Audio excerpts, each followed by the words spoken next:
اعلان بالفور 1917 یہودی آباد ہونے شروع ہو گئے، اور اصل میں اسی کے لیے خلافت کو منسوخ کرایا گیا۔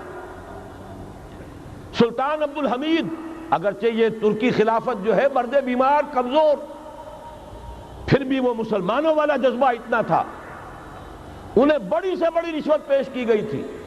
ظاہر بات ہے یہودیوں سے بڑھ کر رشوت دینے والا کون ہو سکتا ہے، جن کے ہاں ایسے بینکر ہوں جو 40 بلین ڈالر کا ایک چیک لکھ سکیں۔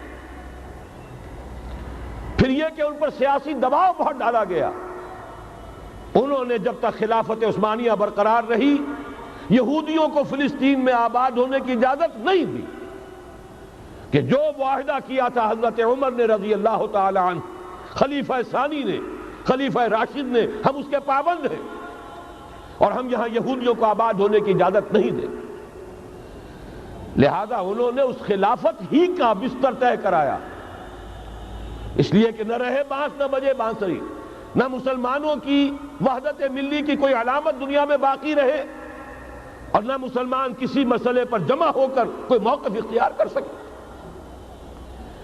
اعلان بالفور کے نتیجے میں آباد کاری شروع ہوئی، 1948 میں اسرائیل قائم ہو گیا، معجزہ ہو گیا، 1967 میں اس کی توسیع ہو گئی۔ اس میں ایک بات اور بھی عرض کر دوں، یہ سارا کس طور سے ہوا ہے کام؟ آپ نے زائنزم کا نام تو سنا ہے، صہیونی تحریک، خود اس کا جو بابا آدم تھا، آرڈر آف الومیناٹی، 1776 یکم مئی یہ نظام قائم کیا وائساپ نے، اور اس نظام کے تحت فری میسنری اور lodges of the great Orient قائم کیے گئے۔ یہ سارا ہتھ کنڈا وہ ابلیسی نظام، اس کی تفصیل ایک کینیڈین آتھر نے لکھی ہے کتاب میں، پاونز ان دی گیم۔ یہ سارا دھندا ایک شیطانی چکر ہے، ابلیسی چال ہے، اور اس کے ذریعے سے اسرائیل قائم ہوا اور اس کی توسیع بھی ہوئی 1967 میں۔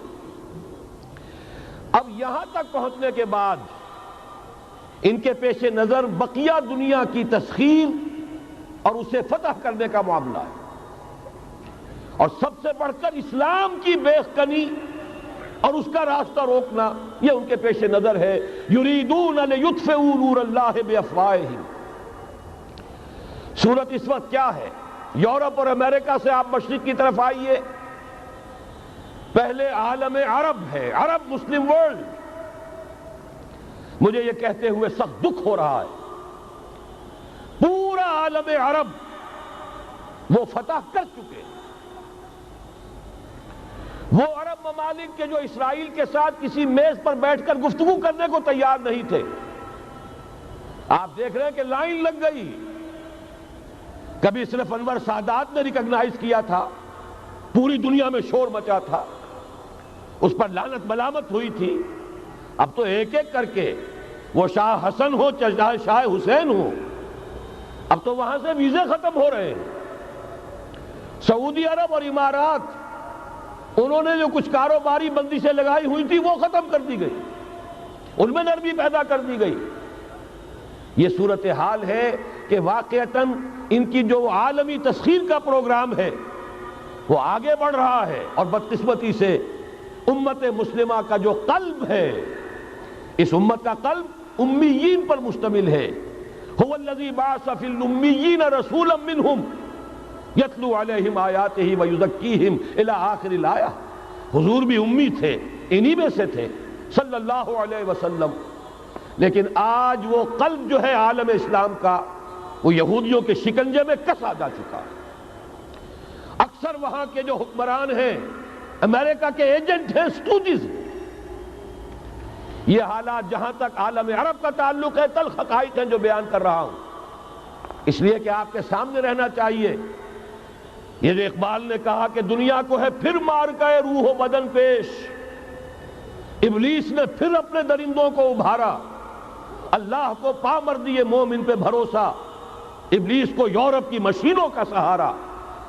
یہ دوبارہ ایک بہت بڑے پیمانے پر حق و باطل کا گھمسان کا رنگ پڑنے والا ہے۔ ملاحم کی جو حضور صلی اللہ علیہ وسلم نے پیشین گوئیاں فرمائی، الملحمۃ العظمیٰ، تاریخ انسانی کی عظیم ترین جنگ جو ابھی آنے والی ہے، اس کو سمجھ لیجئے اچھی طریقے سے کہ اس میں جو قوتیں ایک دوسرے کے مقابل آ رہی ہیں وہ کون سی ہے۔ نیو ورلڈ آرڈر کہنے کو امریکہ کے زیر قیادت ہے، حقیقت میں امریکہ خود یہودیوں کے پنجے میں ہے۔ یہ وہی ابلیسی طاقت ہے جو آگے بڑھ رہی ہے۔ عالم عرب کو فتح کرنے کے بعد اب ان کے پاس اگلا عالم اسلام کا حصہ ہے، غیر عرب مسلم ورلڈ۔ ایران ہے، اس کے شمال مشرق میں ترکستان ہے، روسی اور چینی، مشرق میں افغانستان ہے، پاکستان ہے۔ یہ ایک بہت بڑا سالڈ بلاک ہے۔ اس کے بعد اگرچہ ہندوستان آتا ہے، بھارت، ظاہر بات ہے کہ وہاں مسلمان اقلیت میں ہیں سوائے کشمیر کے، لیکن یہ نوٹ کیجئے کہ وہاں بھی کم سے کم 15-18 کروڑ مسلمان موجود ہیں۔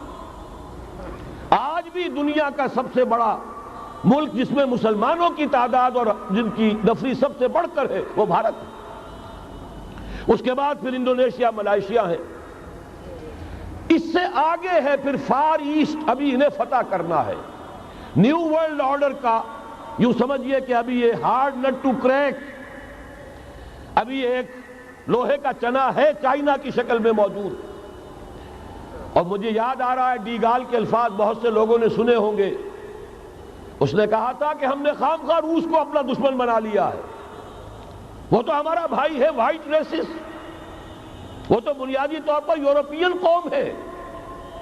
Beware of the yellow masses of the East, تمہیں گھبرانا چاہیے، تمہیں خبر لینی چاہیے۔ وہ مشرق بعید کے جو زرد رو لوگ ہیں، China, Indochina, Japan, yellow races, ابھی اس نیو ورلڈ آرڈر کے لیے جو فتح عالم اور تسخیر عالم کا پروگرام ہے، اس میں پہلے غیر عرب مسلمان دنیا اور پھر یہ فار ایسٹ کا خاص طور پر یلو ماسز، یہ ہے کہ جنہیں ابھی انہیں ٹیکل کرنا ہے۔ اور اسی لیے میں عرض کرنا چاہتا ہوں، حقائق ہمارے سامنے رہنا چاہیے۔